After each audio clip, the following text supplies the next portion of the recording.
IPL 2025 mega auction ఇప్పటి వరకు ఉన్న అన్ని రికార్డ్స్ని తుడిచేసిందనే చెప్పాలి. ఎందుకంటే మోస్ట్ ఎక్స్పెన్సివ్ ప్లేయర్ని ఇదే ఆక్షన్లో కొన్నారు.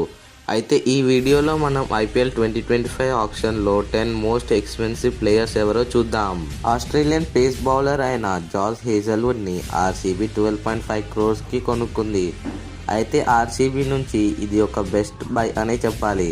అలాగే హేజల్వుడ్ వచ్చాక RCB face attack last season కంటే కొంచెం స్ట్రాంగ్గానే కనిపిస్తుంది. జోఫ్రా ఆర్చర్ ఈ ఇంగ్లీష్ ఫాస్ట్ బౌలర్ని ఆర్ఆర్ టీం అయితే 12.5 crores ఇచ్చి కొనుక్కుంది. అయితే జోఫ్రా ఆర్చర్కి ఈ ప్రైస్ వర్తా కాదా అనేది మనం ఐపీఎల్ 2025 సీజన్లోనే చూడాలి. ట్రెంట్ బోల్ట్ని ఈసారి ముంబై ఇండియన్స్ 12.5 crores కొనుక్కుంది. అయితే ట్రెంట్ బోల్ట్ కోసం ఆర్సీబీ అండ్ ఎంఐ ఆక్షన్లో గట్టిగానే పోటీ పడ్డారు. అయితే ట్రెంట్ బోల్ట్ రాకతో ఎంఐ ఫాస్ట్ బౌలింగ్ యూనిట్ స్ట్రాంగ్గా మారింది.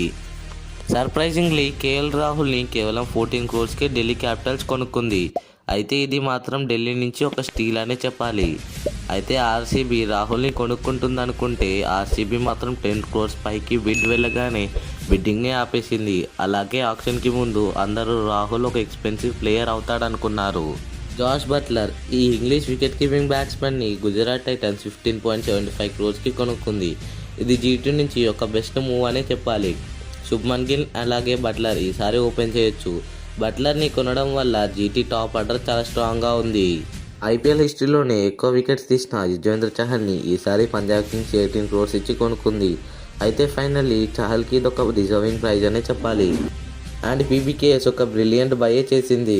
యుజ్వేంద్ర చహల్కి అసలు ఆర్సీబీ సేమ్ రాహుల్ లాగానే 20 crores దాటంగానే బిడ్డింగ్ ఆపేసింది. ఐపీఎల్ ఆక్షన్ స్టార్టింగ్లోనే హర్షదీప్ సింగ్కి 18 crores ఇచ్చి పంజాబ్ కింగ్స్ బైబ్యాక్ చేసింది. పంజాబ్ టీం అయితే రికీ పాంటింగ్ వచ్చిన తర్వాత మంచి ప్లేయర్స్ని కొనుక్కుంటుందనే చెప్పాలి. వెంకటేష్ అయ్యర్ని 23.75 crores ఇచ్చి కేకేఆర్ బైబ్యాక్ చేసింది. ఇది మాత్రం ఒక సర్ప్రైజింగ్ బై అనే చెప్పాలి. కేకేఆర్ అయితే వెంకటేష్ అయ్యర్కి చాలా ఎక్కువ ప్రైజే ఇచ్చింది. దీనివల్ల కేకేఆర్ ఆక్షన్లో మంచి ప్లేయర్స్ని కొనలేకపోయింది.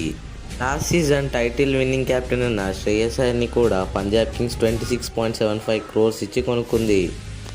ఇది మాత్రం పంజాబ్ కింగ్స్ నుంచి ఒక బెస్ట్ బై అనే చెప్పాలి. శ్రేయస్ అయ్యర్ కోసం కేకేఆర్ ట్రై కూడా చేయలేదు. ఈ ఆక్షన్లో పంజాబ్ కింగ్స్ ఒక బెస్ట్ టీంనే బిల్డ్ చేసిందని చెప్పాలి. ఫైనల్లీ ఐపీఎల్ హిస్టరీలోనే మోస్ట్ ఎక్స్పెన్సివ్ ప్లేయర్ రిషబ్ పంత్ని లక్నో టీం మొత్తంగా 27 crores కొనుక్కుంది. పంత్ కోసం ఢిల్లీ క్యాపిటల్స్ 20 crores దగ్గరే ఆర్టీఎం యూజ్ చేసింది. అయితే దీనివల్ల లక్నో టీంకి 7 crores పెంచాల్సి వచ్చింది. అందరూ అనుకున్నట్టే ప్రతి టీం పంత్ కోసం పోటీ పడ్డాయి. కానీ ఫైనల్లీ ఎల్ఎస్జీ అయితే రిషబ్ పంత్ని కొనుక్కుంది.